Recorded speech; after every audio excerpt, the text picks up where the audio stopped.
The extent to which this escalates is really going to depend on choices in Washington, not in Beijing.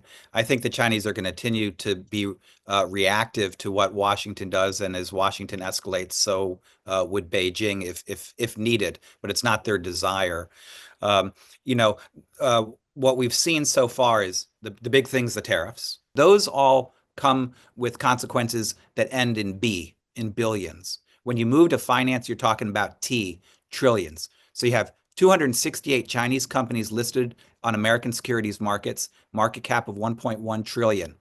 The U.S. could say adios and punt them off.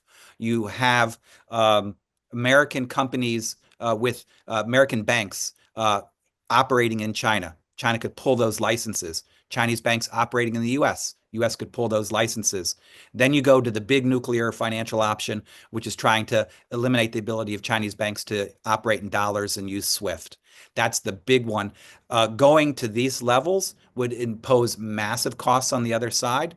The reason that they don't want to go there is the blowback, the huge economic potential costs on oneself for doing that. I think cross-strait scenarios, radical changes in Chinese approach towards Ukraine or the Middle East, or really significant shifts in U.S. military posture are off the table for the time being, unless things take a really dramatic turn. I'd say the other place that one is going to need to look is in cyber realm. Mm. The Chinese have engaged in cyber attacks on the U.S. in quite for a long time. The U.S. has probably done so in reverse, and they could start looking at each other's critical infrastructure and raising those risks as well. So there are ways that this can escalate and spin further out of control.